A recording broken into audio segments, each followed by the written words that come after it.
വെടിനിർത്തൽ കരാർ വെറുതെയാകുമോ?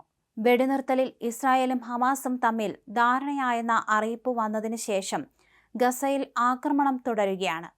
വെടിനിർത്തൽ കരാർ ഉണ്ടാകുമെന്ന പ്രതീക്ഷയിൽ ഗസയിൽ ആഘോഷങ്ങൾ നടക്കുമ്പോഴായിരുന്നു ഇസ്രായേലിന്റെ ആക്രമണങ്ങൾ. ഈ ആക്രമണങ്ങളിൽ കൊല്ലപ്പെട്ടത് 73 പേരാണ്. ഇതിൽ 20ഓളം കുട്ടികളും 25 പേർ സ്ത്രീകളുമാണ്. 200ഓളം പേർക്ക് പരിക്കേറ്റു. ഇതോടെ 15 മാസം പിന്നിട്ട യുദ്ധത്തിൽ മരിച്ച ഫലസ്തീൻകാരുടെ എണ്ണം 46,788 ആയി. ചില വ്യവസ്ഥകളിൽ നിന്ന് ഹമാസ് പിന്നോക്കം പോകുന്നുവെന്ന് ആരോപിച്ച് വെടിനിർത്തൽ കരാറിന് അംഗീകാരം നൽകുന്നത് ഇസ്രായേൽ മന്ത്രിസഭ മരവിപ്പിച്ചിരുന്നു.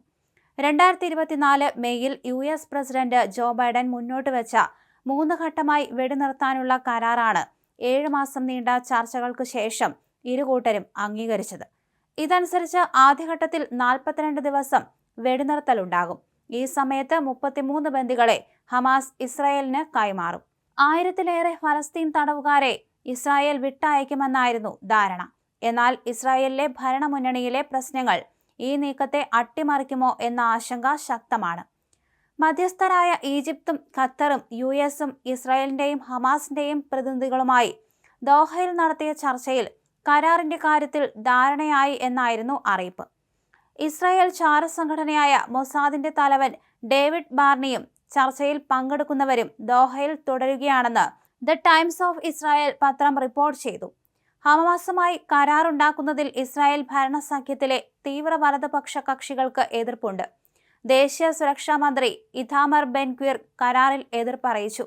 യുദ്ധം തുടരാനാകുമെന്ന ഉറപ്പു വേണമെന്ന് മന്ത്രി ബെസലൽ ആവശ്യപ്പെട്ടു. കരാർ ഇസ്രായേലിന് ഗുണമില്ലാത്തതും അപകടകരവുമാണെന്ന് അദ്ദേഹം പറഞ്ഞു. കരാർ നടപ്പിലാക്കിയാൽ ഇസ്രായേൽ സർക്കാർ പ്രതിസന്ധിയിലാകുന്ന അവസ്ഥ. അവസാന നിമിഷം പ്രതിസന്ധിയുണ്ടായെന്നും കരാറിലെ ചില ഭാഗങ്ങളിൽ ഹമാസ് വാക്കുപാലിക്കുന്നില്ലെന്നും ഇസ്രായേൽ പ്രധാനമന്ത്രി ബെഞ്ചമിൻ നെതന്യാഹു പറഞ്ഞു. ഹമാസ് വഴങ്ങാതെ വാർ ക്യാബിനറ്റ് ചേർന്ന് കരാറിന് അന്തിമ അംഗീകാരം നൽകില്ലെന്ന് നെതന്യാഹുവിന്റെ ഓഫീസ് അറിയിച്ചു. പ്രശ്നം പരിഹരിക്കാൻ US-ന്റെ നേതൃത്വത്തിൽ തീവ്ര ശ്രമം തുടങ്ങി. മാറ്റിവെച്ച ഇസ്രായേൽ ക്യാബിനറ്റ് ഇന്നു ചേരും. വെടിനിർത്തലിന്റെ 2ഉം 3ഉം ഘട്ടത്തിൽ എന്തെല്ലാം കാര്യങ്ങൾ നടപ്പിലാക്കുമെന്ന കാര്യത്തിൽ വ്യക്തതയുണ്ടായിട്ടില്ല. ആദ്യഘട്ട വെടിനിർത്തലിന്റെ 16-ാം ദിവസം ഇതിനുള്ള ചർച്ച തുടങ്ങുമെന്നാണ് ഖത്തറും US-ഉം അറിയിച്ചിരിക്കുന്നത്. 2023 ഒക്ടോബർ 7-ന് ഹമാസ് ഇസ്രായേലിൽ കടന്നുകയറി 1139 പേരെ വധിക്കുകയും 251 പേരെ ബന്ദികളാക്കുകയും ചെയ്തതിന് പിന്നാലെയാണ് ഗസയിൽ യുദ്ധം തുടങ്ങിയത്. ബന്ദികളിൽ 105 പേരെ 2023 നവംബറിൽ മോചിപ്പിച്ചിരുന്നു. ബാക്കിയുള്ളവർ ഇപ്പോഴും ഹമാസിന്റെ തടവിലാണ്. ഇവരിൽ 30-ലേറെ പേർ മരിച്ചെന്നാണ് ഇസ്രായേൽ പറയുന്നത്. ജനുവരി 20-ന് ഡൊണാൾഡ് ട്രംപ് അധികാരമേൽക്കും മുൻപ് വെടിനിർത്തൽ പ്രഖ്യാപിക്കുക എന്ന ലക്ഷ്യത്തോടെയാണ് ബൈഡൻ ഭരണകൂടം മധ്യസ്ഥതയ്ക്കിറങ്ങിയത്. മധ്യപൗരസ്ത്യ മേഖലയിൽ അസ്ഥിരത പടർത്തിയ 15 മാസം പിന്നിട്ട യുദ്ധത്തിന് അന്ത്യമാകുന്നത് ലോകം ആഹ്ലാദത്തോടെ സ്വീകരിച്ചുവെങ്കിലും ഇസ്രായേൽ നിലപാട് അനിശ്ചിതത്വമുണ്ടാക്കിയിട്ടുണ്ട്.